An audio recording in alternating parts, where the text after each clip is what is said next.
Estimados estudiantes, les voy a crear este material con el fin de reforzar la materia que vimos la semana pasada, la cual consistía en la literatura.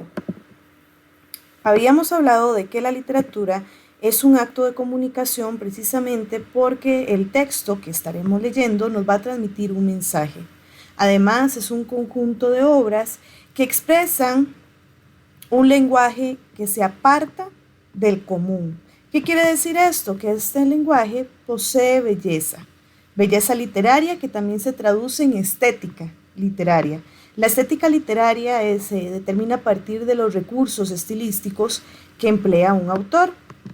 Ahora bien, hablamos de un acto de comunicación porque además del mensaje, el texto tiene diferentes elementos, como por ejemplo el emisor, que es el escritor, el receptor, que serían ustedes como lectores, el canal, que sería el libro, o bien las ondas del aire, debido a que también podríamos estar escuchando una narración. El mensaje, que sería el texto literario, el código, que es la lengua común, es decir, por ejemplo, el español, y la situación, que sería básicamente esa lectura que ustedes como lectores harían de una obra literaria. Además hablamos de que es un conjunto de obras literarias. ¿Por qué? Porque un texto está determinado a partir de su comunidad cultural y la lengua, ¿ok? Y esto le aporta precisamente a un gran número de obras literarias a nivel mundial. Es una forma de expresión que se aparta del lenguaje común. ¿Por qué? Porque el autor elabora un lenguaje diferente al que usamos habitualmente. Por ejemplo, utiliza el verso, las repeticiones rítmicas, desordena elementos de la oración, utiliza el lenguaje figurado, entre otros elementos literarios. Por otro lado, es un lenguaje que pretende crear belleza, como a partir de esos recursos poéticos, que se van a manifestar a partir de la forma en cómo se dice el mensaje. Además, el texto literario tiene forma y contenido. La forma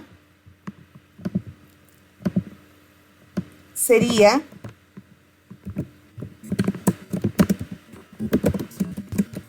lo que se dice, mientras que el contenido es lo que se dice.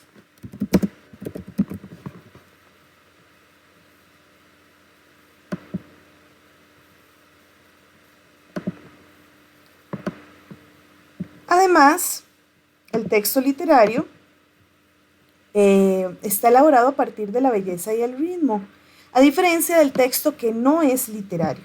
El texto que no es literario es nada más informativo, instructivo, como por ejemplo un artículo periodístico, un cómic, por ejemplo una receta.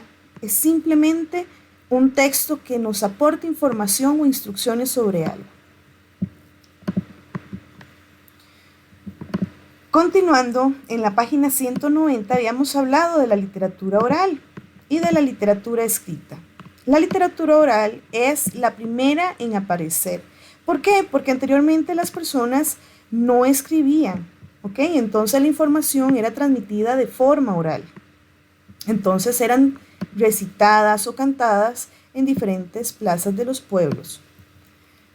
Además, la literatura escrita se creó a partir del año 3500 a.C. en Mesopotamia.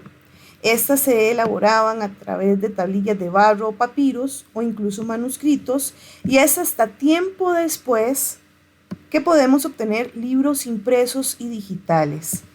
La primera imprenta, es decir, la forma en cómo pudimos reproducir libros de forma masiva, se dio a partir del siglo XV.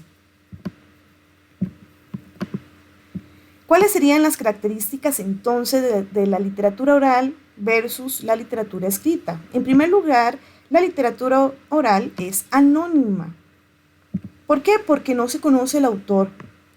Cuando se transmitían estos textos, no se sabía de quién había provenido la historia. Además, son tradicionales porque se comparten de generación en generación.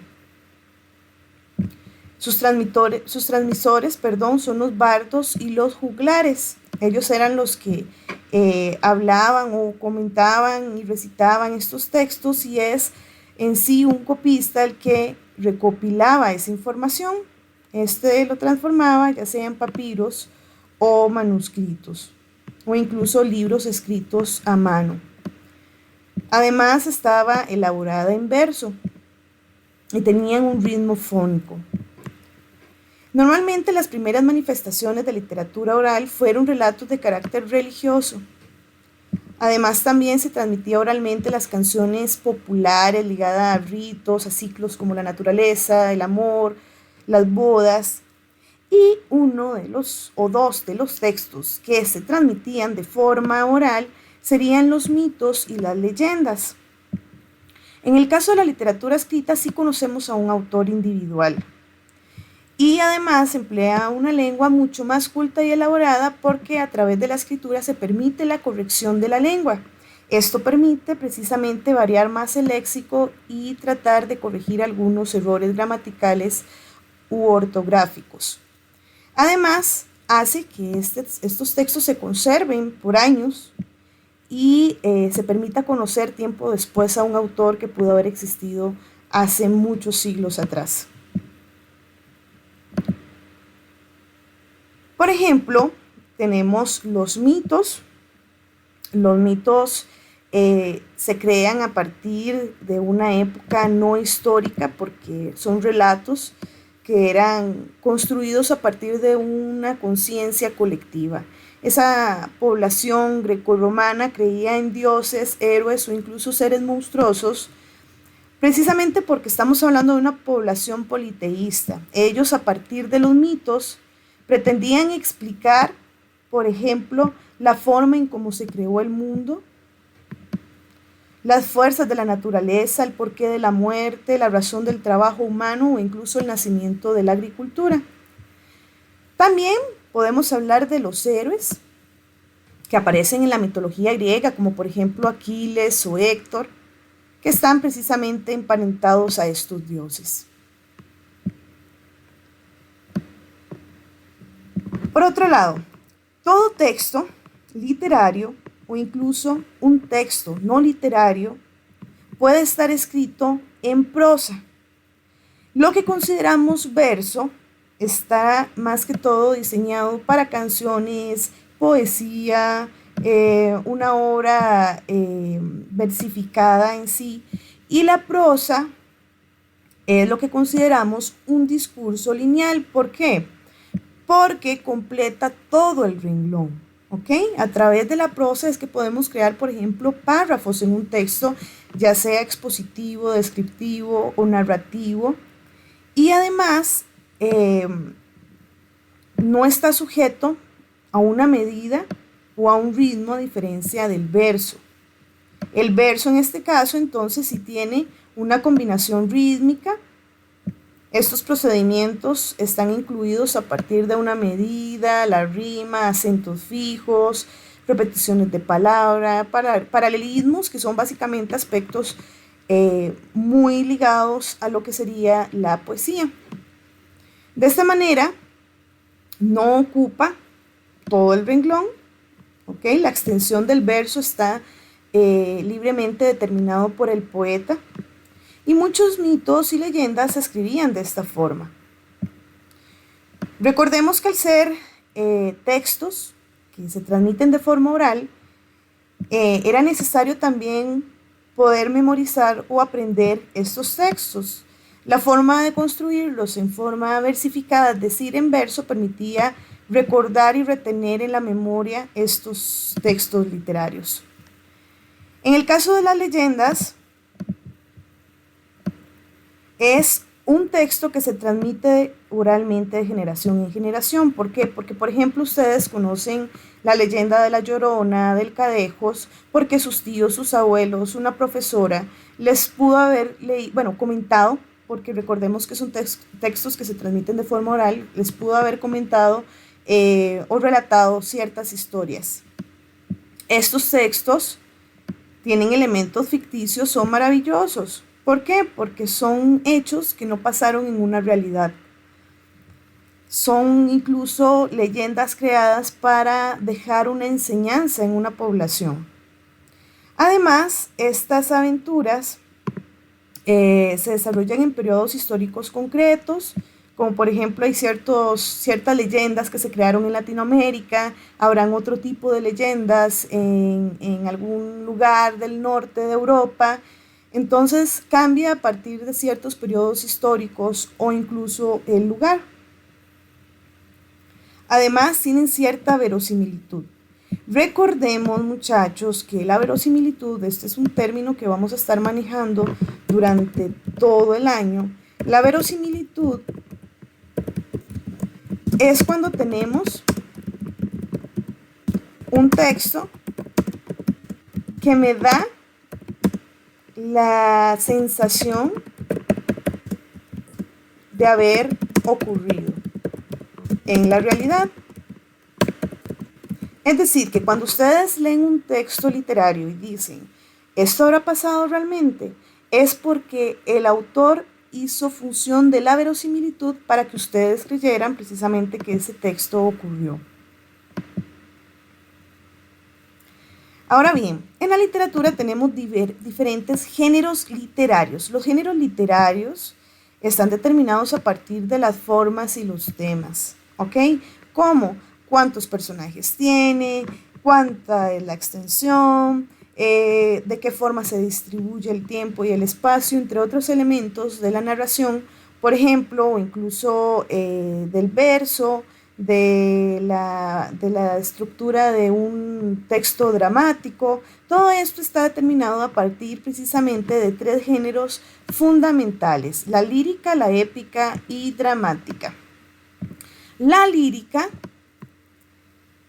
o poesía tiene la intención de expresar los sentimientos del autor hacia el lector. En la épica tenemos a un autor que nos cuenta las historias, ocultándose a través de un narrador, que recordemos que el narrador también es inventado por el autor.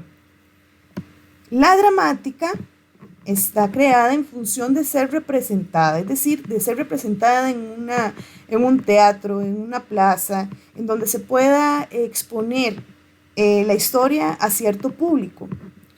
Tenemos personajes que dialogan libremente para que cada uno defienda su postura en el conflicto que se desarrolla en la historia.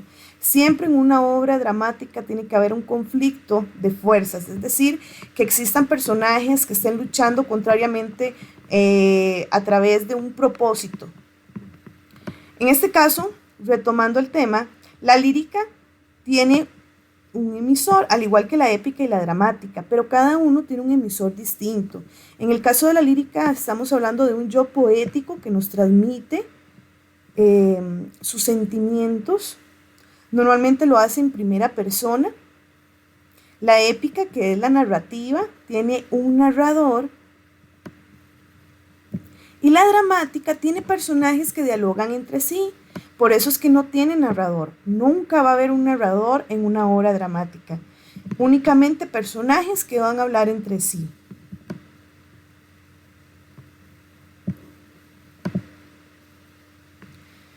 Estos géneros se dividen en subgéneros literarios.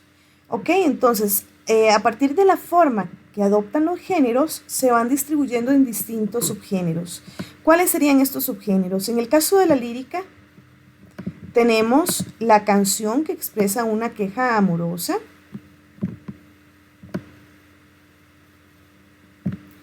La elegía, que es el lamento por la muerte de un ser querido. La oda, que es una alabanza a personajes históricos o incluso elementos de la naturaleza. En el caso de la épica, es decir, la narrativa, tenemos epopeyas, por ejemplo, que están normalmente escritas en verso. Estas nos hablan sobre hazañas de héroes con poderes sobrehumanos, en una época no histórica, con dioses, con una relación que mantenían con los hombres. ¿Ok? Propiamente, por ejemplo, las historias de dioses griegos o héroes griegos. El cantar de gesta, o los cantares de gestas, eran poemas narrativos que tenían un carácter oral, eran relatados en verso y también hablaba sobre hazañas de héroes, pero estos héroes sí eran históricos y se ubicaban en la Edad Media. Por ejemplo, el Mío Cid, que era un texto español que hablaba sobre un héroe que intentaba recuperar las tierras perdidas por el Imperio Español. Luego tenemos el cuento. El cuento es un relato breve, es muy conciso, es decir, es muy puntual. ¿Por qué? Porque tiene pocos personajes que además son planos. Ya ahorita más adelante vamos a ver que es un personaje plano, pero básicamente los personajes planos son los que tienen características buenas o malas. O sea, no podían combinar estas dos características, simplemente o era un personaje bueno o un personaje malo, lo cual precisamente hacía que el texto no tuviera tanta extensión, no había forma de desarrollar ese personaje o hacer que ese personaje cambiara a través de la narración. La novela, a diferencia del cuento, es un relato extenso, con muchas digresiones. ¿Qué quiere decir digresiones? Que se devuelven el tiempo, que introducen a varios personajes, que varios personajes agregan cierta información. Entonces, esto permite precisamente que los protagonistas tengan mucho mayor profundidad psicológica. ¿Por qué? Porque evolucionan a través del texto, van cambiando a través de la obra. Esto hace que la extensión precisamente sea un poco más amplia o mucho más amplia que el cuento. En el caso de la dramática, tenemos la tragedia, la comedia y el drama. En el caso de la tragedia, el fin es conmover al público. ¿Por qué? Porque muchos de sus personajes principales van a morir víctimas de sus pasiones y de un destino fatal. Por lo tanto, la tragedia tiene un fin triste o trágico. En el caso de la comedia, tiene la finalidad de hacer reír al público, ya sea mediante los defectos o vicios de los seres humanos, como por ejemplo la avaricia, la envidia, la vanidad. Este tipo de obras tiene al final una conclusión feliz, porque precisamente su objetivo era hacer reír. En el caso del drama es una mezcla entre la tragedia y la comedia. ¿Por qué? Porque nos hacía reflexionar sobre ciertos conflictos sociales, políticos, entre otros, y además podía tener un final triste, trágico, o bien incluso un final feliz como la comedia. Entonces el drama puede tener dos finales, o triste o feliz. Entonces, esto sería lo relacionado con los géneros y subgéneros de la literatura.